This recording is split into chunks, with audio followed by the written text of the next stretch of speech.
আসসালামু আলাইকুম ভিউয়ার্স। আজকে আবার একটি ভিডিও নিয়ে আপনাদের সামনে এসে হাজির হলাম।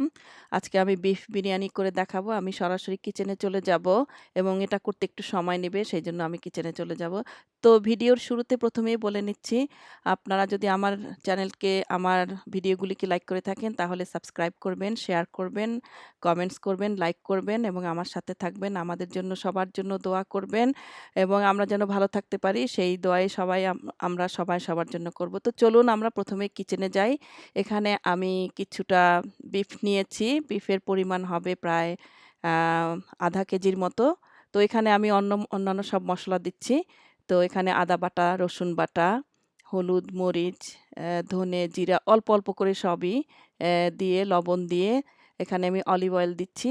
দিয়ে আমি ভালো করে মাখাবো। মাখিয়ে এখানে আমি কিছুক্ষণের জন্য রাখবো। তো এটা আমার আগের দিনের ভিডিও। এটা আমি মসলা মাখিয়ে রেখেছি। এখন আমি পেঁয়াজ কাটাও দিয়ে দিলাম কিছুটা। এটা আপনি আন্দাজ করে দিতে হবে যে যেরকম খান। তো আমি এটা মাখিয়ে কিছুক্ষণ রেখে তারপরে আমি রান্না করব। এটা আমি ২ দিন ধরে রান্না করেছি। এটার জন্য অনেক মজা এবং টেস্ট হয়েছে। এখানে আমি একটি কড়াই দিলাম। এই কড়াইটা আমি বাংলাদেশ থেকে নিয়ে আসছি। কখনো রান্না করিনি। এইবার ১ম রান্না করলাম। রান্না করব। তো এটার মধ্যে আমি কিছুটা তেল দিয়ে দিলাম। আ অল্প একটু তেল দিয়ে দিয়েছি। তো এখানে আমি সরাসরি এখন বিফটা দিয়ে দিচ্ছি রান্নার জন্য। আমি কোনো মসলা এখানে এড করছি না, কারণ অলরেডি মসলা দিয়ে মাখিয়ে রেখেছিলাম কিছুক্ষণ। তো দেখুন কড়াইটা খুবই ইমব্যালেন্স হয়ে যাচ্ছে। এটা আসলে গ্যাসের চুলার জন্য ঠিক আছে, ইলেকট্রিক চুলার জন্য মনে হয় ঠিক নাই।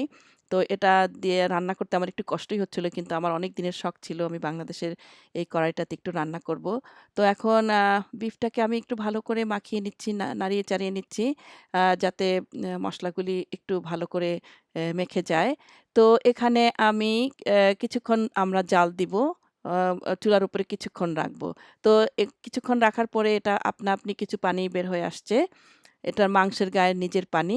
তো এই পানিতেই আমি সিদ্ধ করার ট্রাই করব। তো এখন আমি এটা ঢেকে দিয়ে কিছুক্ষণ আঁচে রাখবো। তো ভিউয়ার্স দেখতে থাকুন, আমার মাংসটা রান্না হচ্ছে। তো রোজার সময়ের একটি মজাদার ইফতারির আইটেম এটা হালিম। এটা সচরাচর রান্না করা হয় না। একটু টাইম নেয় রান্না করতে। তো এখন লকডাউন টাইম। আমি বাসায় আছি। এইজন্য আমি চেষ্টা করছি আমি এই রোজার মধ্যে কয়েকবার রান্না করব, যেহেতু আমি বাসায় আছি। এই পর্যায়ে এসে আমি একটু পানি এড করলাম, কারণ পানিটা একদম শুকিয়ে আসছিল। সেইজন্য আমি আরেকটু পানি এড করে এটা একটু সিদ্ধ করে নিলাম। তো মাংসের ভিডিওটা ছিল আমার আগের দিনের ভিডিও। এটা আজকের ভিডিও। আমি এখন কতগুলি ৪-৫ টা আইটেমের ডাল নিচ্ছি। এটা আমি পানি দিয়ে ভিজাবো। আমি মসুরির ডাল নিলাম, মিক্সড ডাল নিলাম, আ চানা ডাল নিলাম, মানে বুটের ডাল আর মাসকলাইয়ের ডাল। আর এটা হলো ভাঙা গম, ক্রাশড হুইট বলে এটাকে। তো এখানে মুগ ডালও আমার আছে। মসুর ডালের পাশেই মুগ ডাল আছে। এই ডালগুলি আমি, মসুরি ডালটা আমি ১ কাপ নিবো। আর অন্য ডালগুলি আমি 1/2 কাপ করে নেওয়ার চেষ্টা করব। তো এই পর্যায়ে আমি সব ডালগুলি মিক্স করে একে, একে করে আমি এখন ঢেলে দিচ্ছি। ১ম এ আমি মসুর ডাল নিলাম। এরপরে আমি নিবো মুগ ডাল। এটা হলো মুগ ডাল 1/2 কাপ করে নিচ্ছি। এরপরে নিবো আমি অ্যা একটা মিক্সড ডাল ছিল যেটার মধ্যে আপনার কিছু গম ছিল। এটা হলো আমার বুটের ডাল, এটাও নিলাম। আর এই মিক্সড ডালের মধ্যে অল্প কিছু আস্ত গম ছিল। তো এখানে আমি কিছু, কিছু আস্ত গম সহ ওই ডালটা দিলাম। আর এটা হলো মাসকলাইয়ের ডাল। আর আমি নিচ্ছি আ ভাঙা গম। এখানে আমি অল্প একটু নিয়েছি, কিন্তু পরে আমার মনে হয়েছে আরো একটু এড করতে হবে। আসলে এটা আমার 1/2 কাপ নেওয়া উচিত ছিল। তো এখানে আমি ডালগুলি ভালো করে ধুয়ে আমি প্রায় ঘন্টা খানেকের মতো ভিজিয়ে রেখেছিলাম। তো এই যে দেখুন আমি ভালো করে ওয়াশ করে নিচ্ছি। তো দর্শক, আমি ডালটা ভিজিয়ে আমি এখানে আ আসলে ওইভাবে ব্লেন্ড করব না যেভাবে ব্লেন্ডারে করে। আমি একটা হ্যান্ড ব্লেন্ডার দিয়ে করব ওটা সিদ্ধ হওয়ার পরে। তো এই যে এই পর্যায়ে এসে আমি বেশ খানিকটা পানিটা একটু ডালের থেকে উপরে দিতে হবে। মানে উঁচুতে থাকে যেন। কারণ এটা একটু আ স্পান করবে, ফুলবে আরকি যেটাকে বলে। তো এই দেখুন পানি এই পর্যায়ে দিয়ে আমি কিছুক্ষণ রেখে দিয়েছিলাম। তো এই ডালটা কিন্তু নরম হয়ে যায়। আপনি যতই ভিজিয়ে রাখবেন ততই নরম হয়ে যায়। সেজন্য আপনার আর ব্লেন্ড করতে হয় না। কিন্তু কেউ চাইলে ব্লেন্ড করে নিতে পারেন। এই পর্যায়ে এসে দেখুন আমার ডালগুলি ভালো করে আ নরম হয়ে গেছে ভেজানোর জন্য। এখন আমি চুলার মধ্যে এখন আমি যাব চুলার কাছে, ওখানে একটি কড়াই বসাবো। দর্শক, এই পর্যায়ে এসে দেখুন আমি একটি কড়াই বসিয়েছি। হাফ কড়াইয়ের মতো পানি দিয়েছি। পানিটা বলক আসছে। বলক আসার পরে আমি ডালগুলো দিয়ে দিচ্ছি। তো ডালগুলি সিদ্ধ হতে থাকবে। কিন্তু এখানে একটা ট্রিক্স আছে, আপনাদের একটা টিপস বলে দেই। এই ডালগুলো থেকে যখন একটা ফেনার মতো বের হবে, ওটা যদি ফেলে দেন, তাহলে ডালের কালারটা একদম পারফেক্ট থাকবে। আর না হলে একটু কালচে হয়ে যেতে চায়। সেইজন্য বি কেয়ারফুল থাকবেন। যখন এটা ফেনা, ফেনা হয়ে আসবে, তখন আমরা সেই ফেনাটা ফেলে দিব। এই পর্যায়ে এসে আমার ছোট মেয়ে একটু নেড়ে দিয়েছিল। আমি একটু বিজি ছিলাম, আমার হাতটা বিজি ছিল। তো ও নেড়ে দিয়েছে। তো এখানে এই যে দেখুন ফেনাগুলি আমি উঠিয়ে ফেলে দিচ্ছি এবং এটা বেশিক্ষণ জাল দিলে বেশি ফেনা হয়। তো এই দেখুন ফেনাটা তুলে ফেলার পরে এভাবে হয়ে আছে। তো এখানে আমার মাংসটা অলমোস্ট হয়ে যাচ্ছে। আমার এটা ৩-৪ বার জাল হয়েছে। আর এখানে আমি কিছুটা গম ভাঙা এড করছি। মনে হয়েছিল যে কম হচ্ছে। আসলে রান্নাটা যার, যার আন্দাজের উপরে যে যেভাবে খেতে চায়, যে যতটুকু ঘনত্ব চায় ততটুকুই দিবে। তো এই পর্যায়ে এসে আমি এই গম ভাঙাটা এড করলাম।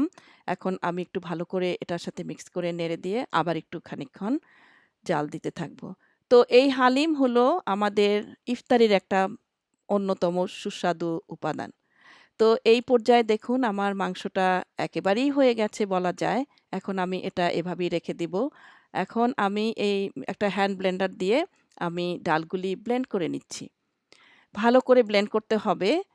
অনেকে একটু আস্তা পছন্দ করে, কিন্তু আমি মোটামুটি একটু ব্লেন্ডেড যেটা, সেটা খেতে পছন্দ করি। সেইজন্য আমি একদম ভালো করে মিক্স করে নিলাম। তো এখন আমি এই পর্যায়ে দেখুন আমি ভালো করে ব্লেন্ড করেছি এবং একটা চামচের সাহায্যে আমি চেক করে দেখছি যে এটা ভালো করে ব্লেন্ড হলো কিনা। দেখুন একদম ব্লেন্ড হয়ে গেছে খুব ভালো করে। এখন আমি একটি পট বসালাম আ স্টোভের উপরে। তো এটা এখন একটু গরম হয়ে যাচ্ছে। এই সুযোগে আমি আপনাদেরকে ইনগ্রিডিয়েন্ট দেখাবো। এখানে তেমন কিছু মসলা দিব না। এখানে পেঁয়াজ দিচ্ছি মেইনলি। আর এই বাটারটা দিব আমি বাগারে। আর শুকনা মরিচটাও বাগারে যাবে। আর এই কাঁচামরিচ আর এই পেঁয়াজ কাটাগুলো এখানে আমি ১ম এ তেলের মধ্যে দিব।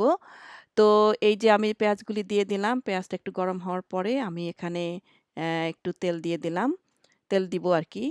তো আমি এটা পেঁয়াজটা নরম হতে হবে, সেই পর্যন্ত ওয়েট করতে হবে। এখানে আমি অলিভ অয়েল ইউজ করেছি। আর এই পিঙ্ক সল্ট ইউজ করেছি। সবসময় আমি যেটা করি।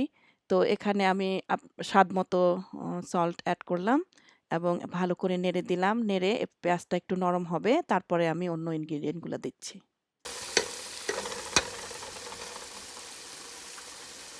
এখানে আমি হালিম মিক্স শানের এটা নিচ্ছি। তবে এটার আমি ডালগুলি নিব না। শুধু মসলা থেকে একটা প্যাকেটের মসলার হাফ প্যাকেটটা এড করার চেষ্টা করব। এই যে এখানে দেখতে পাচ্ছেন, এটা ২ টা প্যাকেট। একটার মধ্যে পাউডার ডাল, আরেকটার মধ্যে হলো মসলা। এই মসলা থেকে আমি হাফ মসলা এড করব পেঁয়াজের সাথে।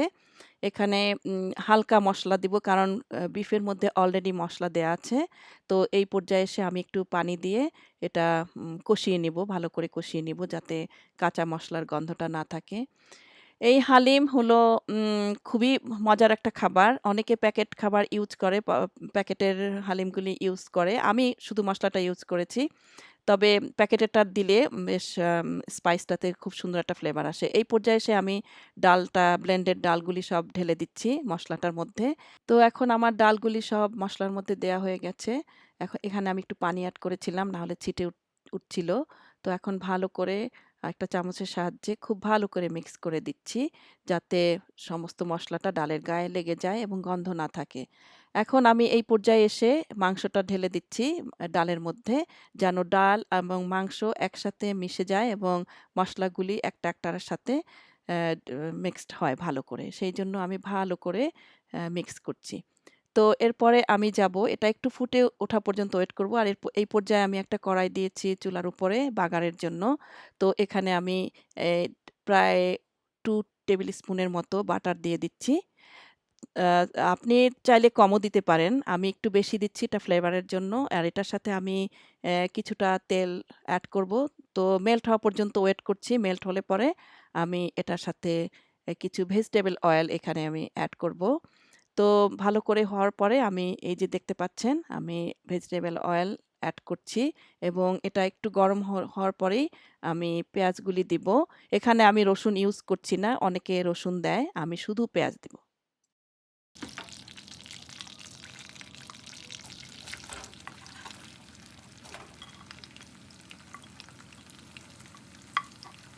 তো আমার পেঁয়াজগুলি তেলে দেওয়া হয়ে গেছে। এখানে আমি কাঁচামরিচ কিছুটা দিয়ে ২ টা কাঁচামরিচ দিয়ে দিলাম হালিমের মধ্যে। আর এখানে আমি ২ টা এলাচ দিব হালিমে। আর দিব অন্য কোনো গরম মসলা আমি এখানে ইউজ করছি না। আমি ২ টা এলাচ দিচ্ছি আর কয়েকটা আ লং দিব। আর এখানে আমার পেঁয়াজটা এই যে দেখুন ৪-৫ টা লং দিয়ে দিচ্ছি। এখন আমি ভালো করে নাড়বো হালিমটা যাতে মসলাগুলি আবার ভালো করে মিক্সড হয়ে যায়। এখানে আমি তেজপাতা ইউজ করছি। এটা আমার পরে মনে হলো যে একটু তেজপাতা দেওয়া দরকার। অনেকে দেয় না। আমি আগে যখন করেছিলাম তখন দেই নাই। এবার আমার মনে হলো একটু তেজপাতা দেই, এটা ফ্লেভার হবে। এখন আমি ভালো করে মিক্সড করছি। আর এপাশে আমার দেখুন পেঁয়াজটা হচ্ছে, এখনো সাদা, সাদা আছে। এটা আমার একদম ব্রাউন হওয়া পর্যন্ত ওয়েট করতে হবে। পেঁয়াজটা লাল হয়ে আসতেছে। ভিউয়ার্স, এই পর্যায়ে এসে দেখুন পেঁয়াজগুলি অনেকটা লাল হয়ে গেছে এবং এখানে আমি ২ টা শুকনা মরিচ দিয়ে দিচ্ছি। শুকনা মরিচটা একটু পরে দেওয়াই ভালো। পেঁয়াজের সাথে না দেওয়াই ভালো, তাহলে কালো হয়ে যায়। একটু দেরি করে দিতে হয়। তো এই পর্যায়ে এসে আমি এই পেঁয়াজ ভাজাটা হালিমের সাথে ঢেলে দিলাম। এখন আমার বাগারটা হয়ে গেছে। একদম ভালোভাবে পারফেক্টলি হয়েছে। এখন আমি ভালো করে মিক্স করে এটা বলক আসা পর্যন্ত একটু ওয়েট করব। এই পর্যায়ে এসে দেখতে পাচ্ছেন যে আমার হালিমটা হয়ে গেছে। এখন আমি একটা সার্ভিং বোলে একটু ঢেলে নিচ্ছি একজনের পরিমাণ। তো এখানে আমি কিছু গার্নিশ ইউজ করব। কাঁচামরিচ আর হলো ধনেপাতা। আমি লেবুটা ইউজ করব না বিকজ আমি লেবুটা অত পছন্দ করি না। তো আজকের মতো আমি এই ভিডিওটা এখানেই শেষ করব। তো নেক্সট ভিডিওতে ইনশাআল্লাহ দেখা হবে। তার আগ পর্যন্ত আপনারা সবাই সুস্থ থাকবেন, ভালো থাকবেন, যে যেখানে থাকবেন সবাই ভালো থাকবেন। আমাদের জন্য দোয়া করবেন। আর প্লিজ, প্লিজ, প্লিজ আমার ভিডিওটা সাবস্ক্রাইব করবেন, লাইক করবেন, শেয়ার করবেন। আমাদের সাথে থাকবেন। আমাদের জন্য দোয়া করবেন। আপনারা সবাই ভালো থাকুন। আল্লাহ হাফেজ। আসসালামু আলাইকুম ওয়া রাহমাতুল্লাহ।